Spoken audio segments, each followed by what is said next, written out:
Hi guys, welcome back to my channel, Making Melanated Moves.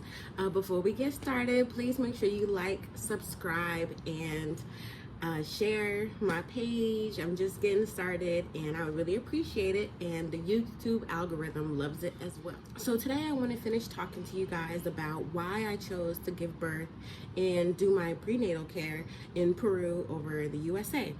So on my first video, we got interrupted by little man, so I wanted to re-record the rest of it. So once my visit to the States came to an end, I was so excited and eager to get back to Peru, back to Ray, back to my routine, back to my classes. You know, obviously I was still doing my classes remotely, but it was still just nice to do them with Ray, because Ray was actually attending all the classes with me. And so it was both of us doing the Lamaze classes together. And those classes really brought us even closer together, you know, because we were also being educated on the process of pregnancy and what to expect.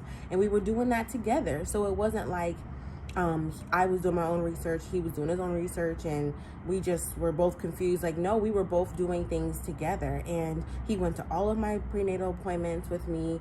And so just having him as that support was really important, and I got really used to it. So when I was, you know, in the States and I didn't have him around every day, it was really stressful for me. And I also had trouble sleeping too, because I got so used to sleeping obviously next to him throughout my whole pregnancy and, you know, every day. So just sleeping was difficult too. So I was super excited when I was able to get back to Peru and back to my routine with my appointments and my provider. I also was going to the gym every day, and that was also something that I was not able to really do in the States. Like, I had a gym that was really close to where we live, so I was able to walk there. So usually I would try to go to the gym. I was active every single day, so I actually would take a morning walk from like 7 to 9 down this straightaway that's close to our house. I would actually do that, or I would go to the gym. So, or I would sometimes do both. But it was really, really nice to like have that routine, because when I lived in DC, I had that routine, which was walking to the train to go to work, or I was walking to do all my grocery shopping, walking to the gym, walking to the national parks. Like, I just got so used to being in a walkable city. So when I actually went down to Georgia, that was really difficult for me to get used to. How you have to be in a car all the time, and you're always in traffic. And to be honest with you, like, I don't even like driving anymore. I'm scared I'm like low-key scared to drive now, because it's been so long since I've been like really driving, and I am just over it. So I was super excited when I was able to get back to Peru and get back to my just walking and taxi life. And so now that I had some appointments in the States and I had some appointments in Peru under my belt, I actually took my medical records that I had from the visit in the States, and I showed them to my provider in Peru to just show her like what they were saying. Because again, the USA was like all the technology, you know, they have the same technology in Peru, but this particular provider that I was using, she's very like holistic, you know, and natural, and so she doesn't have all that technology, all these different machines and scans and all these things that she can do in her office. Like, if you get any kind of labs or anything done, you have to get them done elsewhere. And I mean, like, her maternity center is really just like a house, you know. So when I came back and I was showing her all of the records that I did, you know, it was great to have something to like compare against, you know, like to show like, okay, this is what you said before I left, this is what they said, and now we can meet in the middle, you know, to see like how I'm progressing and things like that. And so I was doing very well, but I will say that like my visit to the States made me a little bit insecure about having 100% like natural experience, because again, like, I was in this really nice huge hospital in the USA. Like, the hospital had like everything you could think of. They were just kind of treating the whole experience like a very medical you know, intense experience, you know. But I go to this lady's office, she's acting all like, eat these herbs and drink this tea, and, you know, like just complete opposite of what the experience is like in the States, you know. And so that kind of made me nervous, and I was honestly having some doubts, like, is this lady just really confident in this whole process, or is she negligent? Like, that was kind of something that kept popping up in my head, like, should I really be putting all my trust in this, in this lady, in this place? What if something goes wrong, if anything? And so that was something that was really making me nervous at that point. But I was still excited about having a holistic experience, but it was still a big part of me, the planner part of me, the analyst part, the analytical part of me, the anxiety filled part of me, that was still like, I don't know, girl, like, are you sure you about to trust this lady with your life and with your baby's life? And so that was something that kept popping up in my head, because you look around and you're like, how do you go from being in this fluorescent lighting hospital experience with everything, tools, tech, everything, multiple people, multiple doctors, nurses, obstetrics, multiple physicians in general, and specialists, and all of that in one place, and then you're in Peru, and you're like at this maternity center, and this lady, it's just this lady, it's her and her bathtub and her incense, and you know what I mean? Like, it was just completely opposite. So take a look at this video of the tour of the center, and we'll be right back. So to give a quick tour, the maternity center is set up like a house. So it has living room, dining room, kitchen, but they converted that area into classroom space. That's where we had our Lamaze classes and things like that. There's an area that's really a library where you can check out books and such. On the second level, you have my doctor's office, and you have one of the patient rooms. This room is one of the 2 rooms that you can give birth in as far as bedroom setup is concerned. And then they each have their own bathrooms. And in this bedroom, you have the full bed with sheets and everything. You have a rocking chair, heater, a regular chair. You have birthing chair, closet to store your things. In the second room, you have the bathtub, which is like a jacuzzi sized tub where you and your partner can be in the tub the whole time. However you want to give birth, you have pretty much leeway to do whatever you want, and you have the space to give birth however you wish. And having that freedom was really important to me. So that's it. This was the center. So as you can see, like, that center is not a hospital like setting at all. It's set up like a house, like a townhouse, I mean, the lady has neighbors. So I even think, like, what are the neighbors saying when these women are like in there going, you know what I mean? But I don't even think a lot of the women even have those kind of experiences, because I mean, the whole point is for you to have this very calm and, relaxed, holistic experience. So I don't even think the women probably be in there screaming like that, but even still, it's still hard to imagine, like, people just giving birth next door to you, like, all the time, you know what I mean? So that was something that was really funny. But I think that at the end of the day, like, no matter what, going into that center, I felt confident. Like, I just, for some reason, I just felt like, this is what I'm gonna do. My decision is made. Part of the process, you have to write down your birthing plan, your hopes, your emergency, what is your plan B for emergencies, things like that. And to be really real with you guys, like, I didn't even have a plan B. And that's something that is completely out of character for me. I just trusted myself so much that I was going to be able to have my birthing experience the way that I pictured it. And I just didn't even, I had a plan to go visit other hospitals and things like that. But for some reason, it was like the act of trying to plan a plan B was giving me so much stress. So I just was like, no, like, this is what you're going to do. It's going to work out. Trust yourself, trust your body, and that's it. And that's what I did. Now, do I recommend that for everybody? Probably not, because you know your body, you know your abilities, you know what you need. And for some people that are probably more used to technology, that are more nervous, that are maybe more high risk, you probably need to go elsewhere. You probably need to be in a hospital setting, because there have been some stories about things not going as planned, with natural births. As we all know, there's no guarantees of anything. So I think that you really have to be in tune with yourself and trust the provider and everyone that's on your team to do something like that. So yeah, once the decision was made that I was going to give birth in Peru, everything else around the pregnancy was pretty much smooth sailing.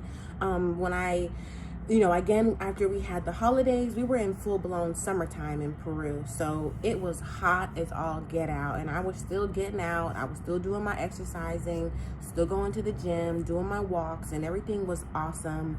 And I was so happy about that, because I had a really hard time during the winter. I get the winter blues, and in Peru, it's just humid and it's dark during the winter time. So when the summer came, I was so happy to put some sun on my belly, on my body, everything. But the issues that we were having during this time were not even around my pregnancy. It was like the freaking homeowner of the place we were renting. Here's a quick example of the noise.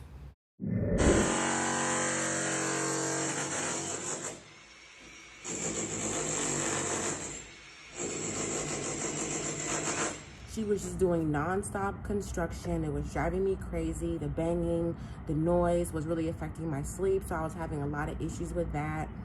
And also, one time I got sick a couple of times, but it was actually pretty interesting how this happened, right? So I actually got myself sick.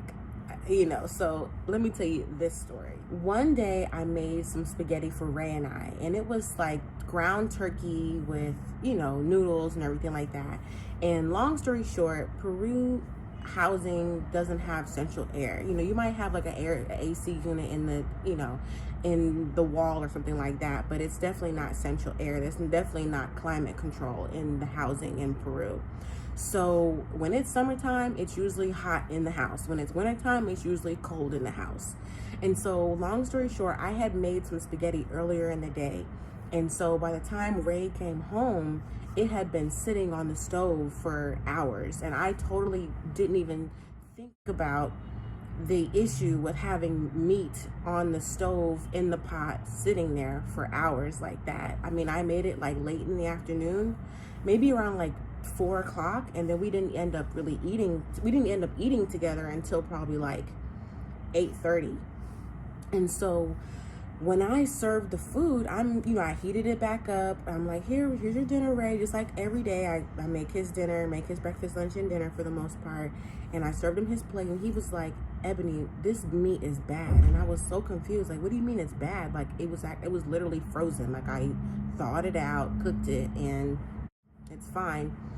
He was like, smell this. And I was like, I was just like, what is that? I was so confused. Like, I didn't even notice that it had gone bad. Like, so the meat went bad while sitting on the stove, and I didn't even notice it. I smelled something rancid in the kitchen, but I thought it was the trash can, because the trash can is right underneath the sink. So I thought it was the trash. I didn't even know it was the food, the actual food. And so Ray was like, I'm not eating this. Like, this is bad. Like, I can't even believe you can't even smell that. And I was like, oh my God, like, I don't know. I didn't even smell it. And I looked down at my plate, and I'm like, oh my God, Ray, I had some. He's like, let me see. And he's like, Evan, you ate like almost a whole plate of it. And I was just like, oh my God. He's like, you didn't smell that? I was like, no, I didn't know. Oh my God. So now I'm obviously very pregnant at this time. He's pissed, because he's like, how did you eat that whole thing and not even notice the smell? And I was just so confused, and I started crying because I was freaking out. And then, y'all, this man made me drink a bunch of water, and he made me throw up all that food. He was like, you're not about to get sick on my watch, and my baby is not about to get poisoned by this food. And I'm telling you guys, for like the next 2 hours, he had me head in the sink. He was putting his finger down my throat to make me regurgitate all of that food. And this went on for probably like I said, 2 hours. That I was just, he was like, drink more water, and then throw it up, drink more water, throw it. And I was just like, until he made me throw up until all of that food was out of my stomach. Everything was out of my stomach. And I was just like, oh my God, I was crying. I was like, oh, what is happening? And he's just like, oh, I mean, I have never, and like that, honestly, that day was the day that I said to myself, okay, Ray is all that I need. Because the way that that man sprung into action, shoving his fingers down my throat to make me regurgitate all that food, I'm telling you, it's all getting over him. And he didn't care at all. All he could think about was not wanting me to get sick and not wanting our unborn baby to get sick. That's all he cared about. He wasn't grossed out about anything. He was very calm while all this is happening. I'm freaking out. He's calm. And that was the day that I realized, okay, this man, if my mom can't be there, God forbid, this man is all that I need. All that I need. If my doctor is not able to be there and I got to be with some other random, midwife or whatever, it doesn't matter. Like, he is all that I need. And I am still, like, when I think about that, I get chills, because I don't think I even know anybody else that would have done that. It would have even acted like that, sprung into action like that. So centered, so calmly. It was a beautiful thing. And after making me throw up like that, all that food was out of my stomach. He got me new food and I didn't get sick. I didn't get food poisoning. I didn't get anything like that. And so I'm just so thankful when I think about that experience. I'm like, wow. And so after all of that happened, I was like, all right, I'm at peace with my decision. I am happy about my decision to make, to give birth in Peru. This is what I'm gonna do. I got Ray by my side. He's gonna be helping me every step of the way like he always has been. And so it was pretty much smooth sailing from there. The summer months continued to go on. I continued to do my exercises, continued to be active and do everything that I was doing with my routine and all of that. So everything was going great. And then one day, I just could not take it with the heat. From the pregnancy, the hot flashes, the heat of the summer, it just got too much. And I was like, Ray, we have got to get out of here. Like, I need to be in water. I need to cool off.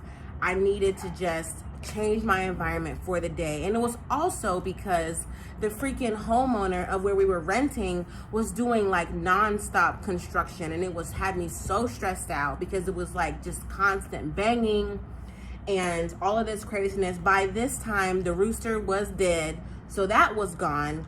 But there was now construction noise and all of this nonsense that was going on that was driving me nuts. And so it was like, between the heat and the construction noise, I was just like, we've got to get away, at least just for a day, because obviously, with the kind of work that Ray does, he can't just disappear, like, and go on vacation at random. Like, he has to, get approval and all of that. And I was like, I don't even care. Like, let's just get a hotel room somewhere that's close to your job so I can just at least feel like I'm on a vacation. And so that's what I did. And on the way to the hotel, we were like, let's find out the gender now. Because in Peru, you can just do that. You can just decide you're going to go get your blood drawn. You can just decide, okay, I want to go to this random clinic and get this done. So we were just like, let's get an ultrasound today. So we went by the same place that I went to the last time to get my ultrasound done. And it was like $25 later, or even less, like probably $20 later, I now know the gender of the sex of the baby, I should say. I was in shock to find out that it was definitely a boy, but I wasn't completely shocked in the sense that I started to have symptoms that it was a boy, because my stomach started to go down. Like, it started to hang low. And I know that a lot of people will say, like, when your stomach hangs low, that means you're carrying a boy. And so everybody in Peru was telling me that I was having a boy. Nobody told me that I was having a girl. Everybody was saying that I was having a boy. So I was still shocked when I got the confirmation, but I wasn't too shocked in the sense that I was told multiple times by many people in Peru that it was going to be a boy. And so in that doctor's office, it was so funny because as soon as she turned on that sonogram, all I saw was 2 legs and baby testicles. Like, I literally saw her turn it on, and I saw her move the wand, and I said, are those testicles?